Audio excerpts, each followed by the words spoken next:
હવે એનું વર્ણન કરવા લાગ્યા. મહાપ્રભુજીને થયું કે આ લીલા પ્રગટ ન કરાય, એટલે ગાતા હતા સૂરદાસ ત્યારે પોતે મહાપ્રભુજીએ પંક્તિ રચીને વિરામ આપ્યો કે સુન સૂર સબન કી યહ ગતિ જીન હરિચરણ ભજે. અરે સૂરદાસ, બધાની આ જ ગતિ થવાની છે. જે જે ઠાકોરજીની સેવા કરે છે, પ્રભુની ચરણારવિંદનું સેવન કરે છે, એ બધાના ઘરે આવા ઉત્સવો રોજ થવાના છે. તો ઘણી વાર કહું ને કે તમારા દરેક વારને તહેવાર બનાવવો હોય તો સેવા ઘરે પધરાવી લે. આપણા દરેક વારને તહેવાર બનાવવો, પ્રભુ બિરાજે, રોજનો દિવસ આપણા માટે એક ઉત્સવ છે. દર્શન ભયો સવેરો હરિજુ કો દર્શન ભયો સવેરો. એ સવારે સવારે લાલનના મુખારવિંદના દર્શન કરીએ, અશ્વનાથજી બાવાના મંગળા કરવા જઈએ આપણે, અને જીવનમાં મંગલ થઈ જાય એમના દર્શન માત્ર. તો પરમાનંદ દાસજીને મહાપ્રભુજી કહ્યું ક્યારે પણ આવો ભાવ ઠાકોરજી માની રાખો. એટલે વાર્તા સાહિત્યમાં અન્ય જગ્યાએ પણ આવે છે, વિપરીત બુદ્ધિ પ્રભુમાં નહીં રાખવી. ઘણી વાર વિપરીત બુદ્ધિ આપણને કેવી થાય, આટલા નાનકડા લાલન આટલો મોટો 56 ભોગ કઈ રીતે આરોપતા હશે. આ લૌકિક બુદ્ધિ. ઘણા ને મંગળામાં દૂધે આવે, દહીં આવે, માખણે આવે, ને ફીકું આવે, સંધાનો આવે, આ જુદું જુદું થઈ જાય, વિપરીત થઈ જાય. તો પ્રભુ આ કઈ રીતે આરોપતા? અરે આ વસ્તુઓ નથી, ગોપીઓના ભાવ છે. કોઈનો દહીં જેવો છે, કોઈનો માખણ જેવો છે, કોઈનો દૂધ જેવો છે. આ જુદા જુદા તામસ, રાજસ, સાત્વિક, નિર્ગુણ, આ ભાવની ભાવરૂપ સામગ્રી છે. 56 भोग એટલે કોઈ 56 ટાઈપની વસ્તુ નહીં, 56 भाव के भोग, वह 56 भोग है. और इसीलिए कभी भी विपरीत बुद्धि प्रभु में न करें, क्योंकि प्रभु सर्व समर्थो ही ततो निश्चित तताम व्रजेत. वह सर्व समर्थ है, और इसीलिए प्रभु में ऐसा दुर्भाव कभी भी चित्त में नहीं आना चाहिए. तो यहाँ परमानंद दास जी पर कृपा की है. कुंभन दास जी के तो अनेक अनेक प्रसंग श्रीनाथ जी के चरित्र के साथ जुड़े हुए. एक बार कुंभन दास जी के साथ श्रीनाथ जी बाबा खेल रहे थे, और इतने में उत्थापन का शंखनाद हुआ, और कुंभन दास जी अपना गमछा डालकर कंधे पे और जाने लगे मंदिर की ओर. श्रीनाथ जी बाबा ने कहा, अरे कुंभन ठहर. कहा है बाबा, मैं तेरे साथ खेल रहे हूं, હું તારી જોડે રમું છું, તું મંદિરે દર્શન કરવા જાય છે, આવું કેવું? હું તો તારી સાથે છું, પછી મંદિરે જવાની શું જરૂર? કુંભન દાસ કે બાબા, આપ તો અતિ ચંચલ છો, અને ચંચળ છો એટલે કૃપાળુ છો. મારા પર આપને વિશેષ કૃપા છે, એટલે કૃપા કરીને મારે ત્યાં ખેલવા પધાર્યા છે. પણ હમણાં છો ને હમણાં જતા રહો તો આપને રોકનારું કોણ? ક્ષણવારમાં જતા રહો, આપની ઈચ્છા થાય, પણ મંદિરમાં તો મહાપ્રભુજી આપને પધરાવ્યા છે, એટલે ત્યાંથી આપ ક્યાંય ન જઈ શકો. ત્યાં તો આપને બિરાજવું જ પડે, ત્યાં તો આપને મળવું જ પડે, ત્યાં તો અમારી સેવા અંગીકાર કરવી જ પડે, કારણ કે ત્યાં મહાપ્રભુજી આપને પધરાવ્યા છે. અને એટલા માટે હું ત્યાં જઉં છું. એટલે જ આપણે ત્યાં જેમ ઘરની સેવાની મહત્તા છે, એવી જ મહત્તા મંદિરની સેવાની પણ છે. ઘરે આપણું નિકુંજ છે ને નંદાલય છે. ઘણી વાર અતિશયોક્તિમાં આપણે ગૃહ સેવા કરી તો ઘર એટલે શું? એક ચૂના પથ્થરની દિવાલ. ગૃહે સ્થિત્વા સ્વધર્મતનો અર્થ કર્યો છે આચાર્યોએ કે ગ્રહસ્થાશ્રમમાં રહીને સેવા કરી, ઘરમાં જ રહીને નહીં. નહીં તો ઘણા તો એટલા બધા એમાં ઊંડા ઉતરી જાય કે પોતે ક્યારે બહાર ના નીકળે, ઠાકોરજીને ક્યારે બહાર ના લઈ જાય. પ્રભુને થાય ક્યારેક તો ફરવા ચાલ. ઘર ઘર ઘર ઘર કરીને એવા બધા ઘરમાં ક્યારે કોઈને ક્યારે બિચારા વૈષ્ણવ આયા તો બિચારા કે ભગવત દર્શન થઈ જાય તો નહીં, મારા ઠાકોર. પણ એક વસ્તુ યાદ રાખજો, તમારા ઠાકોરજી છે તો બીજાના માથે પ્રભુ બિરાજે છે, એ પણ ઠાકોરજી છે. હવેલીમાં બિરાજે છે તો એ પણ ઠાકોરજી છે. અતિશયોક્તિમાં ક્યાંક આપણે કોઈનું અપમાન ન કરી દઈએ, એની સાવધાની જરૂર રાખે. ગ્રહસ્થાશ્રમમાં રહીને સેવા કરવાની આજ્ઞા છે, એક ચૂના પથ્થરની દિવાલમાં જ નહીં. ઘણીવાર અતિશયોક્તિમાં આપણે ઘરનું ઓપોઝિટ મંદિર માની લીધું છે. મહાપ્રભુજીએ ગ્રહે સ્થિત્વા કહ્યું એટલે મંદિરમાં નહીં, પણ મહાપ્રભુ ક્યાં એવું કહ્યું કે મંદિરમાં નહીં? ગ્રહસ્થાશ્રમનો ઓપોઝિટ વર્ડ થાય વન, સંન્યાસ. મહાપ્રભુજી એમ કહે છે કે સંન્યાસ લઈને સેવા નહીં કરવી, ગ્રહસ્થાશ્રમમાં રહીને સેવા કરવી. એ અર્થ થાય ગૃહે સ્થિત્વા સ્વધર્મતઃ. તો કોઈ પણ વસ્તુની સમજની અતિશયોક્તિ થાય ને तो प्रभु ने श्रम आपनारी थी जाएगी. और इसलिए विवेक बुद्धि का उपयोग करें. तो यहाँ कुमनदास जी मंदिर में जा रहे हैं. अनेक अनेक प्रसंग कुमनदास जी के तो जीवन चरित्र के आए गए, वर्णन किए गए. जैसे एक बार गुसाई जी के सब लाल जी थे, उनको विचार आया कि कुमनदास जी इतने सुंदर पद गाते हैं, तो कभी गोकुल में आकर नवनीत लाल को सुनाए तो कितनी आनंद आए. अब ऐसे तो कुमनदास जी श्री जी की सेवा छोड़कर निकलते नहीं. युक्ति करी. सांझ को गए कुमनदास जी के पास गुसाई जी के लाल जी, और कहने लगे कुमनदास कछु भगवत लीला की वार्ता करो. कई बार स्वामी जी प्रभु के श्रृंगार करती हैं, क्या कभी ऐसा हुआ है कि प्रभु ने स्वामी जी के श्रृंगार किए हो? हाँ, ऐसा हुआ है प्रसंग. और करते हुए कुमनदास जी तो लीला में मग्न हो गए कि ठाकुर जी स्वामी जी के एक एक केश में मोती पिरो रहे. जो આપણે ત્યાં અલકાવલી ના બધું છે, તો ઠાકોરજીના શ્રીનાથજી બાબાના કેસ એવા गुंगराला है, ऐसे गुंगराले केस है. तो यशोदा जी क्या करती है, ये केस की दो लट लेकर उसमें मोती पिरो देती है दोनों तरफ, और यहाँ कान के पीछे खोस देती है. यही ठाकुर जी की अलकावली है. तो तिलक के ऊपर इतनी सुंदर अलकावली दिखाई देती है. तो ऐसे श्रृंगार, केश के भी कितने प्रकार के श्रृंगार है. तो श्रृंगार शास्त्र में अनेक प्रकार की चर्चाएं हैं. और कुमनदास जी तो ऐसे लीला में मग्न हो गए और वहां वार्ता करने लगे, और गुसाई जी के लाल जी ने हाथ पकड़ा कुमनदास का और धीरे धीरे चलाने लगे. और चलाते चलाते यमुना जी के किनारे आए. नाव तैयार रखी थी और सोचा कि कुमनदास जी एक बार नाव में चढ़ा दो, सीधे गोकुल ले जाएंगे और नवनीत लाल के आगे खड़े कर देंगे और कहेंगे अब कीर्तन सुनाओ. पर जहां नाव सुधी पहुंचा त्या सवार थी. अरे कुमनदास ने एकदम ध्यान आयो, अरे मेरे मंगला के कीर्तन की सेवा, भागे वापस. और यहाँ मंगला का समय हो चुका है और मुखिया जी अपरस करे, जगाने जाए और बीच में छू जाए अपरस, वापस स्नान करने जाए, वापस अपरस करके आवे, वापस अपरस छू जाए. कितनी बार स्नान किए. मुखिया जी सोच रहे आज हो क्या रहा है सब, ठाकुर जी जागते क्यों नहीं आज.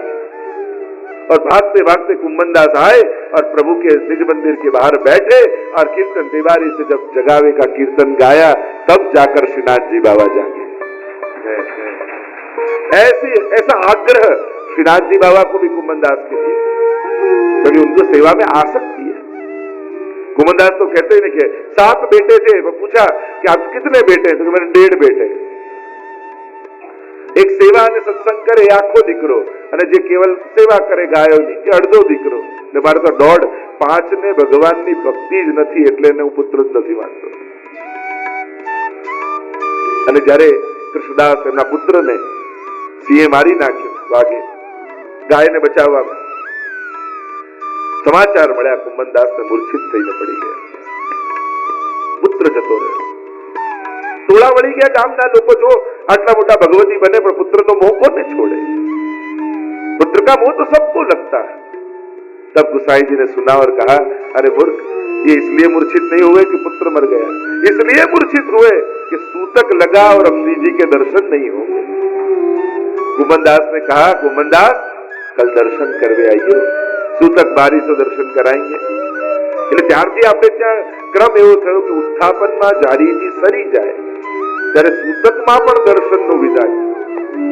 કારણ કે ઠાકોરજી છોવાતા નથી, ઠાકોરજીની અપરસ છોવાય. આ જારી આદિ કરાઈ લીધા હોય ઉત્થાપન ટાઈમે, અને એ સમયે દર્શનનું વિધાન આપણે ત્યાં કરવામાં આવે. તો इस प्रकार की कृपा कुमनदास पर.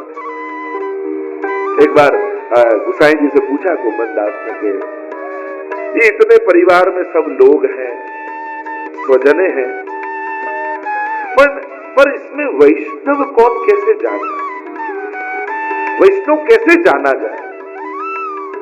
गुसाई जी ने कहा, कुमनदास मैं तुमको एक प्राचीन वार्ता सुनाता हूँ। गुसाई जी कुमनदास के चरित्र में प्रसंग में आता है। मतलब गुसाई जी ने खुद ने वार्ता सुनाई कि एक गाम में एक पिता અને એની એક કન્યા, માં નાનપણમાં જન્મ આપીને મરી ચૂકી છે અને દીકરી મોટી થઈ એટલે પિતાને થયું કે આના લગ્ન કરાવવા જોઈએ. તો જે બ્રાહ્મણ આવે એને કે મારા દીકરી માટે ક્યાંક નક્કી કરીને આવે. 4 જણાને કહ્યું, 4 જણા નક્કી કરીને આવી ગયા જુદા જુદા ગામમાં. અને હવે આને કે અમે તો વચન આપી દીધું છે, જો તું મારું વચન ઉઠાવીશ તો હમણાં ને હમણાં અહીંયા મરી જઈશ, બ્રહ્મ હત્યા તારા માથે લાગશે. 4 બ્રાહ્મણ આવું કે દીકરી એક ને 4 જગ્યાએ પરણાવી કઈ રીતે? આ પ્રસંગ ગુસાઈજી કહ્યું કે વિચારમાં પડી ગયા કે હવે શું કરવું, આજ્ઞા ઉથાપવી કઈ રીતે ઉથાપવું, બ્રહ્મ હત્યા લાગે. એક ગામમાં મહાત્મા પધાર્યા, ચિંતાતુર હતા, જઈને કહ્યું કે આપ કોઈ ઉપાય બતાવો. ત્યારે મહાત્માએ કહ્યું કે તું ઘરેથી નીકળે અને જે 3 વસ્તુ તને મળે ને એને પકડીને લઈ આવે. એટલે ઘરેથી નીકળ્યા તો પહેલા એક શ્વાન મળ્યું, આગળ ગયા તો એક ગરદબ મળ્યું, આગળ ગયા તો એક બિલાડી મળી. 3ને પકડીને લઈ આવ્યા અને 3ને પકડીને લાવ્યા અને આપ્યા મહાત્માને. કહ્યું તારી દીકરીને બોલાવ. દીકરી આવી, એક ઓરડામાં લઈ ગયા. અડધો કલાક કંઈક મંત્ર બોલ્યા અને દરવાજો ખુલ્યો તો 4 દીકરીઓ એક સરખી બહાર આવી. આ 3ને દીકરીનું રૂપ આપી દીધું. આ બે હુબેના દીકરી જેવી. અને 4 બ્રાહ્મણોને બોલાવીને કહ્યું કે હવે તમે નક્કી કરો, એક એકને પરણાવી દીધું. બધાનું ગોઠવાઈ ગયું, પોતાનું લાજે રહી ગઈ, બ્રહ્મત્યાએ ન લાગી. પણ 2 મહિના થયા એટલે એને થયું કે મારી દીકરી ક્યાં, મારે મળવા કોને જવું? મને तुम्हारी દીકરીની યાદ આવે છે. मैं मेरी बेटी को मिलना चाहता हूं, मुझे उसकी याद आ रही. हुआ बारी बारी से जाऊं, मेरी દીકરી मेरी बेटी होगी, मुझे पहचान जाएगी. એટલે પિતા ગયો પહેલાના ઘરે અને રહ્યો 2-4 દિવસ ને પછી જવાનો ટાઈમ થયો. દીકરીને વાલ કર્યા અને પૂછ્યું સસુરને કે વરને કે કેમ છે મારી દીકરી? કે બાકી બધું તો બરાબર, પણ જો કોઈ આને છંછેડે તો જે બોલવાનું ચાલુ કરે બંધ જ ન થાય. એટલે પેલો સમજી ગયો કે આ કોણ છે. તમે સમજી ગયા. બીજા ઘરે ગયો, થોડા દિવસ દીકરી સાથે રહ્યો અને કહ્યું કે કેમ મારી દીકરી? એમ તો બધું કેમ બધા લક્ષણ બહુ સારા, પણ જો દૂધ કે દહીં ખુલ્લું પડેલું દેખાય. આગળ ગયો, ત્રીજાને ત્યારે કે એમ બધું જ સારું. ત્રીજા પૂછ્યું બધું બરાબર? બધું બરાબર, પણ આની પાછળ જો કોઈ ઊભું રહ્યું.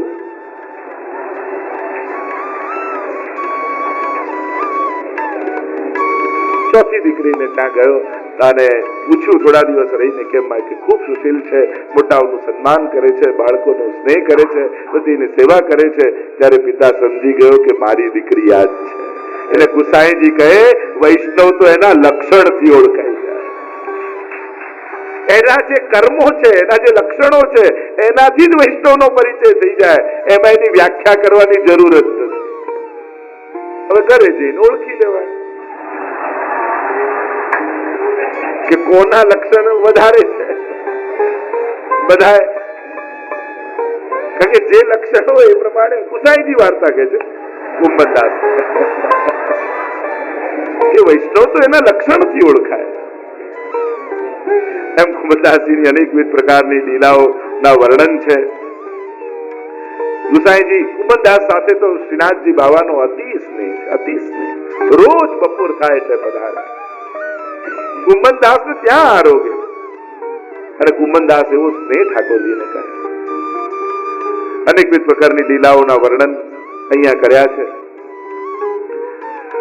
કુંભદાસ પર એવી કૃપા કરી મહાપ્રભુજી શ્રીનાથજી બાબાને પાટે પધરાવીને પધાર્યા છે પૃથ્વી પરિક્રમા કરવા માટે. પૃથ્વી પરિક્રમા કરતા કરતા અનેક દૈવી જીવોના ઉદ્ધાર કરતા કરતા ભાગવતજીના અર્થો કરતા કરતા 16 ગ્રંથોની રચના કરો. સંક્ષિપ્તમાં વલ્લભ ચરિત્રનું દર્શન કરીએ કે મહાપ્રભુજીના ચરિત્ર વગર પણ શ્રીનાથ ચરિત્ર જોયું અને કૃપા કરી છે. અને મહાપ્રભુજી ગંગા સાગર પધાર્યા અને ત્યાં ઠાકોરજી આજ્ઞા કરી હે શ્રી વલ્લભ, આપનો વિરહ નિત્ય લીલામાં સહન થતો નથી, હવે આપ ફરી લીલામાં પધારો. પણ હજી દૈવી જીવોને બ્રહ્મ સંબંધ આપવાના બાકી હતા, ભાગવતજીની ટીકા કરવાની બાકી, તૃતીય સ્કંદ સુધી મહાપ્રભુજી પહોંચ્યા હતા અને જ્યાં આજ્ઞા થઈ એટલે સીધા દશમ સ્કંદની ટીકા કરવા લાગ્યા. એટલે સુબોધનીજી પૂરા ભાગવતજી ઉપર નથી. તૃતીય સ્કંદ જયારે આજ્ઞા થઈ કે લીલામાં પધારો અને મહાપ્રભુજીને થયું કે પ્રભુ આજ્ઞા છે અને મારે તો દશમ સ્કંદની કૃષ્ણ ચરિત્રના અર્થોને પ્રગટ કરવા છે. 7 પ્રકારે મહાપ્રભુજી અર્થો કર્યા છે. એટલે ભાગવતાર્થ પ્રકરણ અને સુબોધનીજી આ બંનેને જોઈએ ત્યારે ભાગવતજી પરની પૂર્ણ ટીકા. શાસ્ત્રે સ્કંદે પ્રકરણે અધ્યાય વાક્ય पदेक्षरे एकार्थ सप्तदा जानन अविरोधे न मुच्यते. यूं 7 प्रकार से महाप्रभु जी ने अर्थ की भागवत जी की. गंगा सागर संगम में जયારે આજ્ઞા થઈ ન માની પછી મહાપ્રભુજી પૃથ્વી પ્રદક્ષિણા કરતા કરતા વ્રજમાં પધાર્યા. મધુવનમાં મહાપ્રભુજી હતા ત્યારે ફરી આજ્ઞા થઈ, શ્રી વલ્લભ ફરી લીલામાં પધારો, હવે આપનો વિરહ મને સહન થતો નથી, આપ લીલામાં પધારો. બીજી આજ્ઞા મહાપ્રભુજીએ ન માની. હજી દૈવી જીવોના ઉદ્ધાર ભાગ જેના માટે હું ભૂતલ પર આવ્યો છું એ કાર્ય હજી અધૂરું છે. પણ મહાપ્રભુજીના મનમાં અતિ ગ્લાનિ થઈ, खेद कि मैंने 2 बार भगवत आज्ञा को उल्लंघन कियो. आ तो दास धर्मની વિપરીત છે, આ સેવક ધર્મ નથી. અને મનમાં એવું ખેદ પ્રગટ થયો અને મહાપ્રભુજીએ પોતાના અંતઃકરણને ઉપદેશ આપતા અંતઃકરણ પ્રબોધ નામનો ગ્રંથ લખ્યો, જે 16 ગ્રંથમાંનો એક ગ્રંથ છે. અંતઃકરણ મદવાક્યમ સાવધાનતયા શૃણુ કૃષ્ણાત પરમ નાસ્તિ દૈવમ વસ્તુતો દોષવર્જિતમ. હે અંતઃકરણ, સાવધાનીથી સાંભળ, કૃષ્ણ જેવો અલૌકિક દૈવી તત્વ પૂરા જગતમાં કોઈ નથી. એ પરમ અલૌકિક તત્વ છે. કૃષ્ણાત પરમ નાસ્તિ દૈવમ વસ્તુતો દોષવર્જિતમ. ચાંડાલ ચેદ રાજપત્ની જ્ઞાતા રાજ્યા ચ માનિતા કદાચિત અપમાને વા મૂલતક્તાક્ષતિર ભવે. સુંદર વાત કરતા મહાપ્રભુજી પોતાના અંતઃકરણને પ્રબોધ કરી રહ્યા છે અને પોતાની જાતને સમજાવતા કહે મહાપ્રભુજી કે જેમ ચાંડાલી ચેદરાજ, કોઈ ચાંડાલી સ્ત્રી હોય, વનમાંથી જતી હતી અને એક રાજાની સવારી નીકળી. રાજાને ગમી ગઈ સ્ત્રી, લઈને આવ્યા, મહેલમાં વિવાહ કર્યા, રાણી બનાવી, પોતાની માનીતી રાણી બની. પણ થોડો સમય થયો તો રાજાની અમાનીતી થઈ. ત્યારે મહાપ્રભુજી કહે કે રાજાની અમાનીતી થઈ પણ એમાં એના સ્ત્રીનું ગયું શું? સાવ ચાંડાલી હતી, હવે લોકો રાણી તો કહે છે. એમ હે જીવ, આપણે પણ હજારો દોષોથી ભરેલા એક જીવાત્મા હતા, લોકો આપણને વૈષ્ણવ કહે છે, એ આપણું બહુ મોટું સન્માન. કદાચ બ્રહ્મ સંબંધ લીધા પછી હજી સર્વોત્તમ નથી થયા, ઉત્તમમાં ઉત્તમ આપણે નથી થઈ શક્યા, છતાંય ગળામાં કંઠી જોઈ લોકો જય શ્રી કૃષ્ણ કરે છે ને, એ આપણું સન્માન, એ આપણું બહુ મોટું બહુમાન. તમને કોઈ બિઝનેસમેન તરીકે મળે, તમને કોઈ સગા તરીકે મળે, તમને કોઈ મિત્ર તરીકે મળે, એના કરતા કોઈ તમને વૈષ્ણવ તરીકે મળે ને, એની મહત્તા છે. તો તમને જો હું પ્રશ્ન કરું કે તમે દુનિયામાં ન હો ત્યારે તમને લોકો કઈ રીતે ઓળખે એમ ઈચ્છો? એક બિઝનેસમેન તરીકે, એક વેપારી તરીકે, એક સંબંધી તરીકે, એક ધનિક વ્યક્તિ તરીકે, એક પરિશ્રમ કરનાર વ્યક્તિ તરીકે, આમ ઘણી બધી વ્યાખ્યા થઈ શકે કે એક વૈષ્ણવ તરીકે તમારી ઓળખાણ થાય. શ્રેષ્ઠતમ પરિચય ઘણા શેઠ પુરુષોત્તમ દાસ છે વાર્તા સાહિત્યમાં, પણ આપણે એને શેઠ તરીકે નથી ઓળખતા, આપણે એમને એક વૈષ્ણવ તરીકે યાદ કરીએ. વૈષ્ણવની હોશિયારી અને ચતુરાઈ એ જ છે, ભગવાન સંસાર આપે અને વૈષ્ણવ એવો કુશળ છે કે એ જ સંસારને સાધન બનાવી એ કૃષ્ણ સુધી પહોંચી જાય છે, એ ભગવાન સુધી પહોંચી જાય. આને છોડવાની વાત નથી, તમે આ સંસારનો ઉપયોગ કરી ભગવાન સુધી